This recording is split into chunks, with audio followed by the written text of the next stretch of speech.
चलो बट ये कौन सी प्रोसेस पढ़ रहे बेटा हम? कॉस्टिक सोडा नहीं, वॉशिंग सोडा बनाने की कौन सी प्रोसेस है?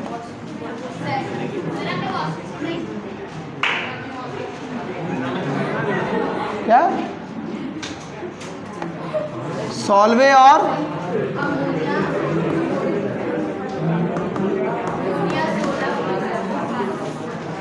ए सेक्शन वाले बच्चों ध्यान देना, ये सॉल्वे और अमोनिया सोडा प्रोसेस है। इसके पहले हमने कौन सी प्रोसेस देखे? ली ब्लैंक। इसके पहले जो है दोनों में से एक प्रोसेस, दोनों प्रोसेस का इसकी है 3 प्रोसेस होती है और एक इलेक्ट्रोलाइटिक प्रोसेस। इसमें जो 2 इंपॉर्टेंट है, मतलब लार्ज स्केल पे अगर हमको बनाना हो, इंडस्ट्रियल लेवल पे इसको बनाना हो तो जो बहुत ज़्यादा यूज़ लगेगा इसका, तो मेथड सिंपल मेथड नहीं चलेगी। ठीक, इसके लिए 2 स्पेशल मेथड है और दोनों इंडस्ट्रियल मेथड है। तो क्या किया इसमें हमने? सोडियम क्लोराइड लिया, किससे रिएक्शन कराया उसकी? अमोनियम बाइकार्बोनेट पे। Na क्या होता है? प्लस, बाइकार्बोनेट में क्या होगा? HCO3 minus. Na प्लस किससे मिलेगा? HCO3 minus. और क्या बना लेगा? क्या बना लेगा? फिर NH4 प्लस किससे मिलेगा? और क्या बना लेगा? ठीक है, ये इसको क्या बोलते हैं बेटा हम? Baking soda. कल पूछूंगा मैं आपसे बेकिंग सोडा और बेकिंग पाउडर में डिफरेंस क्या है ना, जिनको इंटरेस्ट हो पढ़ने में वो पढ़ के आना। अमोनियम क्लोराइड हमको चाहिए क्या? नहीं। अभी किस फॉर्म में? Solution form. क्या कर देंगे हम? उसको फिल्टर कर देंगे। अमोनियम बाइकार्बोनेट क्या हो जाएगा? सेडिमेंट या प्रेसिपिटेट। उसको हम फिल्टर करके किसको? अमोनियम क्लोराइड को फिल्टर करके क्या कर लेंगे? सेपरेट कर लेंगे। फिर अब इसमें क्या किया हमने? वाटर को ऐड किया और फिर क्या कराएंगे इसका? फिर क्या मिलेगा हमको? अमोनियम। अमोनियम नाम क्या होगा इसका जरा? हाँ, लास्ट में ब्लैक मास पर खड़े हो जल्दी। क्या नाम है इसका?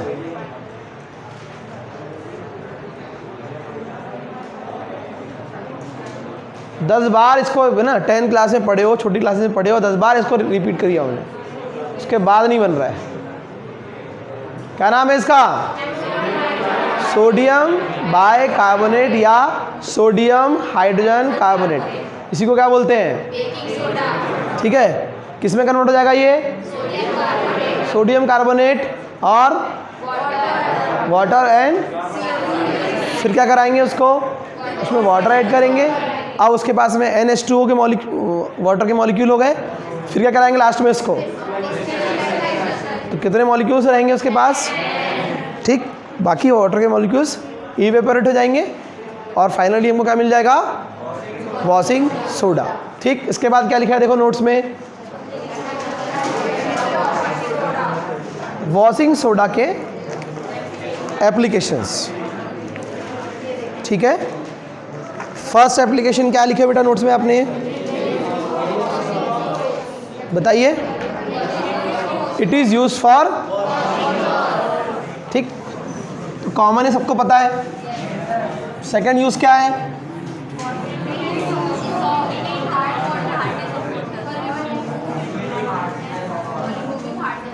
ठीक, कहाँ यूज किया जाता है इसका? ठीक, जो सॉल्ट, जैसे समुद्र का पानी है उसमें बहुत सारा सॉल्ट रहता है, बहुत सारी इम्प्यूरिटीज़ रहती है, उसको हम बोलते हैं हार्ड वाटर, है ना। आपने साइंस में छोटी क्लासेस में पढ़ा होगा कि वो इजीली उसमें साबुन की झाग नहीं आती है या फिर कपड़े साफ़ नहीं होते हैं, है ना। तो उसमें क्या होते हैं? इम्प्यूरिटीज़ होती है ना, बहुत सारे सॉल्ट उसमें डिजॉल्व रहते हैं वाटर में। इस कारण से क्या क्या है लिखा नेक्स्ट यूज़ इन, आप लोगों को एक चैप्टर मिलेगा हाइड्रोजन, ठीक है, उस चैप्टर में आपको ये आएगा, तो वहाँ काम आएगा, इसलिए यहाँ पढ़ लो उसको। इन सॉफ्टनिंग हार्ड वाटर, है ना, और removing hardness of water. Third क्या है? इन मैन्युफैक्चरिंग ऑफ, ठीक है, ग्लास, ठीक है, मतलब कांच, ठीक, उसको बनाने में भी इसका यूज़ होता है। और कॉस्टिक सोडा मतलब NaOH, सोप बनाने में यूज होता है इसका। और पेपर जो देख रहे हो आप, ठीक, अभी आपको मैं बहुत सारे भेज दूंगा यूजेस, कि आपको ये चैप्टर पढ़ाया इसलिए जा रहा है कि जितनी डेली लाइफ में आप चीज़ें देख रहे हो, सारे एलिमेंट जितने भी है कंपाउंड का बहुत सारा यूजेस है। ठीक, लास्ट यूज क्या है? For making fusion mixture. क्या होता है fusion mixture? In the mixture of sodium carbonate और पोटेशियम कार्बोनेट। किस लिए यूज़ किया जाता है? ठीक, इसके बाद आपको नेक्स्ट क्वेश्चन आएगा, इसके यूजेस भी खत्म हो गए। नेक्स्ट क्वेश्चन है आपका क्या? Describe biological importance of sodium and potassium. ठीक है, कैल्शियम एंड मैग्नीशियम, ये क्वेश्चन आएगा। इसमें से आपको इसके इंपॉर्टेंस, इसके यूजेस लिखने हैं। ठीक, कि आप जो पढ़ रहे हो सिलेक्टर आपका चैप्टर है ना, तो यूज़ क्या है इसका, है ना। Biological importance of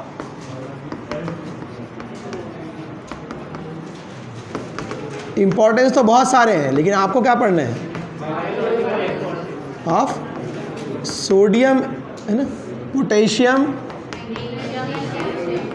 magnesium and calcium. बहुत ध्यान सुनना, और यही से छोटे छोटे क्वेश्चंस आपको आएंगे और आपकी कॉम्पिटिटिव एग्जाम में भी आते हैं, कई बार बनता नहीं है हमको। Na+ का पहला यूज़ क्या लिखा हुआ है? मतलब ये यूज़ नहीं है, ये आपको एक इंफॉर्मेशन है। An average human body having 0.07 kilogram means approximate 70 ग्राम, ठीक, ऑफ सोडियम एंड 0.25 kg यानी कि,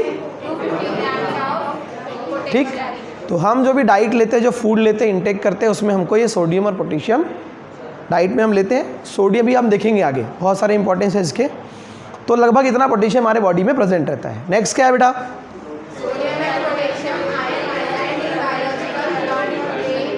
ठीक, कहाँ प्रेजेंट होता है ये? बायोलॉजिकल, है ना। जिन्होंने बायो ली वो ध्यान से पढ़ना, उनको वहाँ भी काम आएगा ये। ठीक, कहाँ प्रेजेंट होता है? बायोलॉजिकल फ्लूइड्स में। And plays an important role in, जितने बॉडी के हमारे बायोलॉजिकल फंक्शन हो रहे हैं सब में सोडियम, पोटेशियम, कैल्शियम, मैग्नीशियम का बहुत ज़्यादा यूज़ है। इनसे, इनके कम होने में प्रॉब्लम होती है और ज़्यादा होने में प्रॉब्लम हो। ठीक है, जैसे बीपी वालों को सुना होगा, अपने बीपी पेशेंट को डॉक्टर क्या बोलता है? नमक कम खाने के लिए बोलता है, ज़्यादा खाने बोलता है। तो सब्जेक्ट बायो तो नहीं है ये, तो डॉक्टर बड़ी तो लोगों को मार देगी ये, ज़्यादा खाओ। चलो नेक्स्ट पॉइंट क्या है बेटा? Sodium ions mainly present in extra cellular fluid of cells in blood plasma. Blood के अंदर प्लाज्मा प्रोटीन्स होते हैं, ठीक। सोडियम जो है वो एक्स्ट्रा सेलुलर आयन है, और पोटेशियम जो है वो सेल के अंदर रहता है, इसलिए इंट्रा सेलुलर, और इस सेल से बाहर, ठीक। -70 मिलीवोल्ट लगभग जो है इसका पोटेंशियल होता है, ठीक। जब सेल के ये अंदर जाता है तो सेल पहले इनएक्टिव होगी, फिर किस कंडीशन में आएगी? एक्टिव, ठीक। इस कंडीशन में मतलब वो डीपोलराइज कंडीशन में, फिर होगा उसका पोलराइजेशन। तो -70 मिलीवोल्ट अप्रॉक्सीमेट से ये +20 मिलीवोल्ट तक जब आ जाती है, तब हम मान लेते हैं कि सेल इनएक्टिव से कहाँ हो चुकी है? मिली मतलब 10⁻,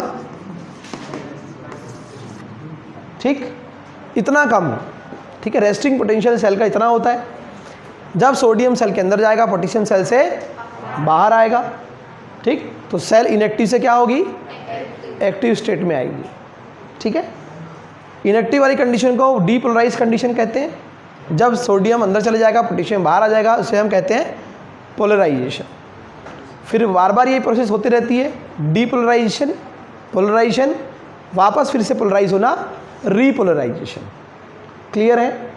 ये टर्म्स आपको पता रहना चाहिए। सेल पहले इनएक्टिव होगी, फिर एक्टिव होगी, फिर रेस्टिंग कंडीशन में आएगी, फिर इनएक्टिव होगी, फिर। क्लियर है? ये प्रोसेस लगातार चलते रहती है, इसलिए दोनों फ्लूइड का बहुत ज़्यादा इंपॉर्टेंस है। सोडियम अगर का लेवल बहुत ज़्यादा हो गया तो इंसान जो ज़्यादा, पहले कम वाली बात करते, कम मीन्स हाइपो, है ना। अगर हाइपो वाली सोडियम का लेवल कम हो गया तो हाइपो वाली कंडीशन में आ जाएगा, ठीक। थोड़ा वीकनेस फील होगी, और ज़्यादा होगा तो एनर्जी लेवल और कम हो जाएगा। और सेल का ही तो सारा रोल है। हमारी बॉडी पूरी किससे मिलके बनी है? कैसे मिलके बनी है? सेल से। सेल अगर बॉडी में प्रॉपरली अगर फंक्शन करे, सेल से क्या बना है बताइए? ऑर्गन डायरेक्ट बन गया। क्या? टिश्यू, टिश्यू फिर ऑर्गन, ऑर्गन से सिस्टम बने हैं, है ना। सर्कुलेटरी सिस्टम अलग है ना, रेस्पिरेटरी सिस्टम अलग है, यूरिनरी सिस्टम अलग है, नर्वस सिस्टम अलग है, अलग अलग बहुत सारे सिस्टम है, डाइजेस्ट सिस्टम अलग है। तो हर जगह पे सेल है ना। हार्ट पे सेल होगी कि नहीं होगी? कार्डियक सेल्स है ना, लीवर की सेल अलग होगी, हेपेटिक सेल्स, रीनल सेल्स कहाँ होगी? किडनी में। तो सारा जो मेन फंडामेंटल, जैसे हमारे इसमें एटम है ना, इसलिए आपको चैप्टर पढ़ाया गया एटॉमिक स्ट्रक्चर, वैसे ही सारा फंडामेंटल जो बेस है वो क्या है? सेल। तो ये जो सोडियम पोटेशियम का लेवल हमारे अगर और कम हो गया तो पेशेंट या जो व्यक्ति है वो कहाँ जा सकता है? कोमा में जा सकता है। ठीक। और इसलिए जब कभी ऐसी कंडीशन आती है तो डॉक्टर, जो लोग बायो जिन्हें लियो ध्यान देगा, सोडियम का लेवल फिर चेक करते हैं ब्लड में कि कितना है सोडियम का लेवल। ठीक है। तो कम भी नहीं होना चाहिए और ज़्यादा भी नहीं, दोनों कंडीशन में जो है प्रॉब्लम होती है। इसलिए प्रॉपर इनटेक होना चाहिए। जितना आपके नमक कम खाने में भी प्रॉब्लम है, इसलिए जब ORS वाली कंडीशन, ओरल रीहाइड्रेशन, जब डिहाइड्रेशन हो जाता है, loss of water, excessive sweating से, डिसेंट्री, डायरिया और किसी रीज़न से भी, वॉमिटिंग से, अगर एक्सेसिव स्वेटिंग हो जाती है या फिर डिहाइड्रेशन या पानी का लॉस हो जाता है, पहले हम वाटर इनटेक करते हैं, इसको क्या बोलते हैं हम? हाइड्रेशन। वन वाटर का आना हाइड्रेशन, जब वाटर निकल जाएगा तो बॉडी से डिहाइड्रेशन, और वापस फिर से वाटर का इनटेक करना रीहाइड्रेशन। इसलिए इसका नाम है ओरल रीहाइड्रेशन सॉल्यूशन। ठीक। तो अगर आप इलेक्ट्रोलाइट को देखोगे कभी, उसमें आपको सोडियम, है ना, सबने सुना होगा इलेक्ट्रोलाइट, है ना, तो उसमें आपको सोडियम भी मिलेगा लिखा हुआ ऊपर में, पोटेशियम लिखा होगा, बाइकार्बोनेट्स मिलेंगे और भी आपको आयंस मिलेंगे। तो हमारे बॉडी में होम्योस्टेसिस के लिए इलेक्ट्रोलाइट का बैलेंस होना बहुत ज़रूरी है। इलेक्ट्रोलाइट्स कम हो गए तो भी प्रॉब्लम हो जाती है, ज़्यादा होंगे तो भी प्रॉब्लम हो जाती है। ठीक है। तो ना विटालाइट करके है, देखो आपने, पुनर्जल नाम से आता है। इलेक्ट्रॉल तो बहुत, इलेक्ट्रॉल नाम सुना होगा आपने, है ना। ये बहुत ज़रूरी है, इंपॉर्टेंस सोडियम पोटेशियम का, सारे जितने आयंस आप पढ़ रहे हो, है ना, केमिस्ट्री में आपको इसलिए पढ़ाया जा रहा है, इनका बहुत ज़्यादा इंपॉर्टेंस है। आगे आप फर्दर स्टडी करोगे, मेडिकल फील्ड में जाओगे, MBBS करोगे और कभी आगे स्टडी करोगे, तो सब पता रहना चाहिए आप जो पढ़ रहे हो आपके सिलेबस में वो क्यों है। ठीक है। पढ़ तो रहे हैं इतनी सारी चीज़ें, किस काम की है। तो एक डॉक्टर जिसको पता होता है कि सोडियम का लेवल कितना होना चाहिए, उसकी एज कितनी है, उसकी कंडीशन क्या है, उसको टेस्ट करवाएगा ब्लड में कि कितना सोडियम का लेवल है। कम है तो हाइपो वाली कंडीशन है, ज़्यादा है तो हाइपर वाली कंडीशन है। ठीक है। दोनों कंडीशन हमारे लिए हार्मफुल है। इसलिए डाइट में हमको जिन लोग को बोलते हैं कि एक आप नमक, जिनका BP हाई होता है उनको क्या बोलते हैं? नमक। ताकि सोडियम का लेवल अगर कम आएगा तो सोडियम जो है वो ज़्यादा सेलेक्टिव होगी तो भी प्रॉब्लम है। ठीक है। चलिए, एक्सेस ऑफ एवरीथिंग बोलते हैं, अति सर्वत्र वर्जे, अति नहीं होना चाहिए, ज़्यादा भी नहीं होना चाहिए और कम भी होना चाहिए, इसलिए सोडियम का लेवल बहुत ज़रूरी है। नेक्स्ट पॉइंट क्या है? A young man needs about 2 gram sodium and 2। ठीक है। इतना हमारे डाइट में होना चाहिए। ठीक। अगर अब आपको कैसे मालूम पड़ेगा? अगर सब कंडीशन नॉर्मल है, आपकी कोई प्रॉब्लम नहीं है, समझ जाओ सब नॉर्मल है। अगर कहीं प्रॉब्लम हो रही है, इट मीन्स कहाँ पर, अभी देखेंगे हम यूजेस। जितना भी नर्व कंडक्शन हो रहा है ना, जितना भी ब्रेन से लेकर ऑर्गन तक के जो मैसेज जा रहे हैं, सिग्नल जा रहे हैं, और ऑर्गन से भी वापस कहाँ जा रहे हैं? ब्रेन तक के, है ना। अगर हमें कहीं चोट लग जाती है, कहीं पेन होता है या कहीं हमको मच्छर काट लेता है, तो वहाँ तक हमको सेंसेशन ब्रेन तक पहुँचता है ना। आपको पता होगा, ब्रेन से जो चीज़ ऑर्गन तक जाती है उसको क्या बोलते हैं हम? कौन सा nervous system? Motor nervous system. और ऑर्गन से अगर ब्रेन तक जाएगा तो सेंसरी नर्वस सिस्टम, सेंसेशन पहुँचा रहा है। ठीक। दोनों का बहुत जरूरी। नेक्स्ट पॉइंट क्या है बेटा? Sodium ions are the main component of blood plasma. ठीक। चलिए, नेक्स्ट पॉइंट क्या है? Sodium is important for the activity of certain enzymes, है ना। अगर हमारे बॉडी में एंजाइम्स नहीं होंगे तो ऑन एन एवरेज हमारे एक बार जो हम लोग खाना खाते हैं, आप लोग इमेजिन कर सकते हैं इसको डाइजेस्ट होने में कितना समय लग सकता है अगर हमारे बॉडी में डाइजेस्ट करने के लिए एंजाइम्स नहीं होते। बहुत सारी हमारी बॉडी की वेरियस एक्टिविटी एंजाइम्स और हार्मोन से रेगुलेट हो रही है। ठीक है। तो एक बार हम खाना खाएंगे और उसको हमने एंजाइम हमारे बॉडी के प्रॉपर वर्क नहीं कर रहे हैं तो कई साल लग सकते हैं उसको डाइजेस्ट होने के लिए। समझ में आ रहा है? तो एंजाइम की सारी एक्टिविटी के लिए सोडियम पोटेशियम का प्रॉपर होना बहुत ज़रूरी है।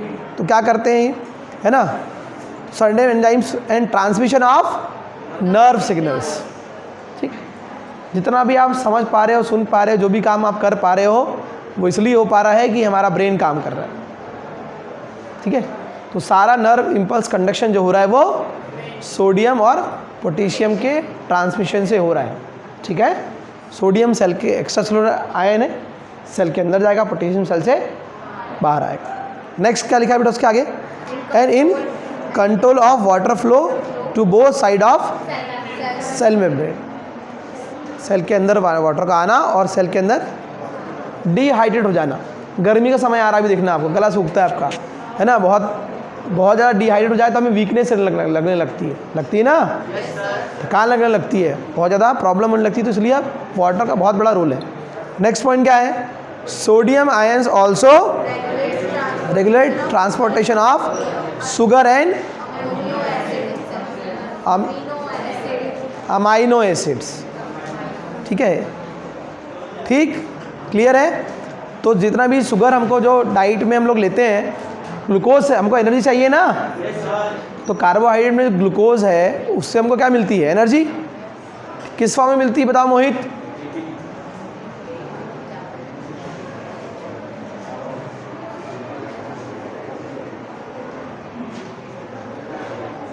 आप बता बेटा।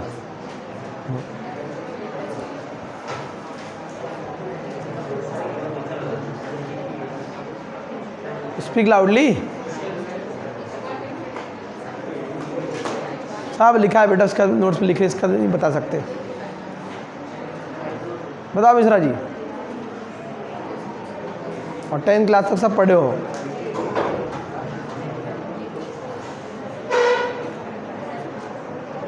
एटीपी वर्ड सुने? एटीपी फुल फॉर्म क्या होता है? ग्लूकोज के 1 मॉलिक्यूल से कितनी एटीपी मिलेंगे? पढ़ के आना फिर बताना, ठीक है। और किसको power house of the cell बोलते हैं? उसमें क्या स्टोर रहती है? ठीक है, चलिए नेक्स्ट पॉइंट क्या है, रोल ऑफ। अभी तक हमने किसके बारे में देखा बेटा? किसके बारे में? सोडियम आयन के बारे में। अब किसके बारे में देखेंगे आज? Potassium ion. बैठ जाओ।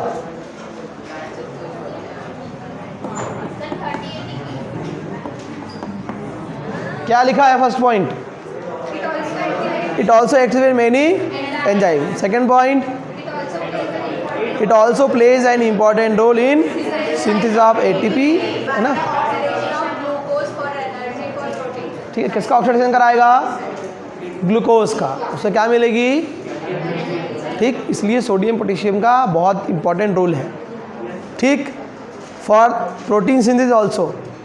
ठीक है, जो प्रोटीन का सिंथेसिस होता है, आप लोग बायो डिटेल में पढ़ोगे, 12th में भी आपको एक चैप्टर है बायो, उसमें डिटेल में पढ़ोगे। ये उसका फंडामेंटल बेस है, आपको आगे हेल्प मिलेगी इससे। नेक्स्ट पॉइंट क्या है बेटा? It has an important in transmission of nerve signals. ठीक, अगर हमारा हार्ट, हमारी किडनी, हमारा लीवर, हमारे बॉडी के सारे ऑर्गन अगर इसमें कंट्रोल कोऑर्डिनेशन नहीं होगा, ब्रेन का, सारी ग्लैंड्स का, सारे हार्मोन्स का, तो प्रॉपर वर्क कर पाएंगे? ठीक है, तो सारे ऑर्गन अगर वर्क कर रहे हैं तो उनमें कहीं ना कहीं कंट्रोल और कोऑर्डिनेशन हो रहा है, और उसमें सोडियम और पोटेशियम आयन का बहुत इंपॉर्टेंट रोल है। नेक्स्ट पॉइंट क्या है उसमें? आगे एक मिनट, उसमें आगे लिखा है with sodium ion and in balancing the rhythm and heart beats. ठीक, तो डॉक्टर इसलिए सोडियम पोटेशियम का बहुत इंपॉर्टेंट रोल है। सोडियम को इसलिए एक लिमिटेड अमाउंट में यूज़ करना ही बोलता है, और जो लोग नहीं कर पाते उनके लिए लो सोडियम वाले सॉल्ट भी आते हैं। ऐसे सॉल्ट आते हैं जिनको ज़्यादा प्रॉब्लम होती है, तो उनके लिए अब घर में क्या होता है, सब्ज़ी जनरली एक ही बनती है ना, अब किसी का को ज़्यादा ज़रूरत है, किसी को नहीं है। अब जो पेशेंट है उसको कम चाहिए, बाकी लोग पेशेंट नहीं है घर में, तो उनको दिक्कत नहीं, लेकिन जिसको है उसको तो दिक्कत है। ठीक, इसलिए उसमें लो सोडियम कंटेंट वाले सॉल्ट भी आता है, इसमें सोडियम का अमाउंट कम रहेगा। ठीक है, टेस्ट तो आएगा, जैसे कि शुगर फ्री देखा होगा आपने, है ना। ठीक, उसमें चाय अगर पीना है तो मीठी अच्छी लगेगी, तो उसमें मीठी तो लगेगी, लेकिन जो डायबिटिक पेशेंट है, जिनको ग्लूकोज का लेवल, जिनके ब्लड में ग्लूकोज का लेवल बढ़ जाता है, तो वो नहीं बढ़ेगा, तो प्रॉब्लम नहीं होगी। नेक्स्ट पॉइंट क्या है? It affects the activity of muscles of heart. ठीक, next point, transmission of nerve signal along with sodium ion in sodium potassium pump. ठीक है, सोडियम पोटेशियम पंप, जैसे मैं बताया था आपको, सोडियम जाएगा, पोटेशियम बाहर आएगा, तो ये Na है ना, सोडियम पोटेशियम पंप की तरह काम करता है। फिर normally when the animals are resting condition. ठीक, सेकेंड लास्ट पॉइंट क्या है? Maintenance of normal hydration and. ठीक, सॉल्ट हमारे बॉडी में वाटर का रिटेंशन करके रखते हैं। जब एक्सेसिंग स्वेटिंग होती है, देखा गर्मी के समय देखा होगा कपड़ों में आपने ऐसा हल्का हल्का वाइट, है ना, सॉल्ट जैसे एक लेयर बन जाएगी, कहीं पे ऐसा निशान बन जाता है कपड़ों में, देखा है आपने। तो गर्मियों में जब डिहाइड्रेशन होगा तो क्या होगा, साथ साथ पसीने के साथ साथ बॉडी से सॉल्ट भी आउट हो जाते हैं, और सॉल्ट का काम है वाटर को रिटेंशन करके रखना। सॉल्ट जहाँ रहेगा, देखा होगा आपने बारिश के समय पे, अगर आपके घर में नमक को यूज़ करके डब्बी में रखते हैं हम लोग सॉल्ट डिस्पेंसर, तो देखा होगा आपने इसमें नमी आ जाती है। तो ये हाइग्रोस्कोपिक या डेलिकेशन नेचर के होते हैं। हाइग्रोस्कोपिक एब्जॉर्ब्स मॉइस्चर, उसको हम बोलते हैं हाइग्रोस्कोपिक नेचर। ठीक, तो सॉल्ट क्या करते हैं, वाटर को रिटेंशन करके रखते हैं। तो सॉल्ट अगर बॉडी में रहेगा तो वाटर भी रहेगा। हमारे ब्लड में मैक्सिमम अमाउंट किसका है, हमारे बॉडी में मैक्सिमम अमाउंट किसका है, तो वाटर का इंटेक प्रॉपर आप लोग को भी बहुत ज़रूरी है डेली लाइफ में, और ये सॉल्ट को मेंटेन रखने के लिए बहुत ज़रूरी है। ठीक, लास्ट पॉइंट कौन सा बेटा? In blood plasma sodium and potassium are important in the maintenance of proper viscosity of. Viscosity means क्या होता है बेटा? What is the meaning of viscosity? Viscous मतलब क्या समझता है? अगर हम बात करेंगे पानी की और शहद की, तो दोनों में कौन ज़्यादा विस्कस है, कौन कम विस्कस है? अगर यहाँ से हम वाटर को यहाँ से फ्लो करने के लिए, यहाँ से, है ना, और शहद डालें यहाँ से, तो कौन आगे तक बहलेगा? विस्कोसिटी मतलब उसका थिकनेस, उसका गाढ़ापन। ठीक है, विस्कस है, इट मीन्स कि उसकी फ्लूडिटी, उसका फ्लो कम होगा। तो ब्लड के फ्लो के लिए, ब्लड अगर ज़्यादा विस्कस हो जाएगा तो फ्लो होने में प्रॉब्लम होगी। ठीक है, कम होगा तो भी प्रॉब्लम, ज़्यादा होगी तो भी प्रॉब्लम। तो उसकी विस्कोसिटी को मेंटेन करने का काम भी कौन करता है? सोडियम और पोटेशियम करते हैं। ठीक है, ये सारे इंपॉर्टेंस है। अब आगे मैं आपको नोट्स में मिलेंगे, मैं आपको समझा दे रहा हूँ, बता दे रहा हूँ क्या importance of calcium and magnesium. मैंने आपको बताया था मैग्नीशियम कहाँ प्रेजेंट होता है बेटा, ये क्वेश्चन नीट में आया था, कहाँ प्रेजेंट होता है? क्लोरोफिल में होता है। कहाँ प्रेजेंट होता है? क्लोरोफिल। ठीक, क्लियर है? फॉर्मूला क्या होता है इसका?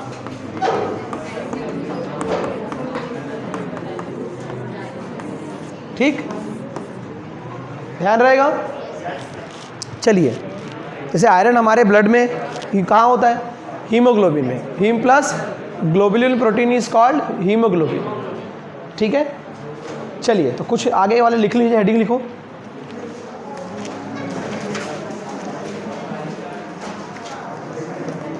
लिखो मत, नोट्स में मिल जाएगा, समझ लो एक काम करो। कैल्शियम का रोल कहाँ देख रहे हो आप? बोन्स में, टीथ में। ठीक है, तो हमारे बॉडी में जितना भी, और छोटे बच्चे जब रहते हैं तो उनकी ग्रोथ जितनी होती है, तो ठीक है, सारा स्ट्रक्चर जो बॉडी का बन रहा है, तो उसमें कैल्शियम का बहुत इंपॉर्टेंट रोल है। कैल्शियम हमारे ब्लड में किस फॉर्म में होता है प्रेजेंट? कैल्शियम हमारे ब्लड में प्रेजेंट होता है, सॉरी बोन में किस फॉर्म में प्रेजेंट होता है? कैल्शियम ऑक्साइड के फॉर्म में होता होगा, कैल्शियम क्लोराइड के फॉर्म में होता है, कैल्शियम सल्फेट के फॉर्म में होता है, ये भी क्वेश्चन आ चुका है ना। ठीक है, कैल्शियम सल्फेट के फॉर्म में होगा, कार्बोनेट के फॉर्म में होगा, कैल्शियम सल्फेट के फॉर्म में होगा, कैल्शियम क्लोराइड के फॉर्म में होगा, कैल्शियम फॉस्फेट के फॉर्म में होगा। ठीक, एक वर्क दे रहा हूँ मैं आपको, कल पूछूंगा। ठीक है, calcium is present in which one form in our bones. ठीक है, बोन में कौन से फॉर्म में प्रेजेंट होता है। ठीक है, ठीक, लिखो क्वेश्चन लिखो।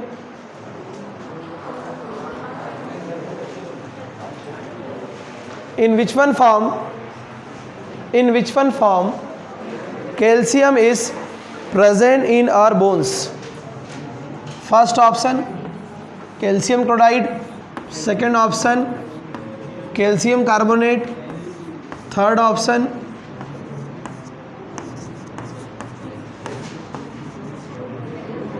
calcium phosphate,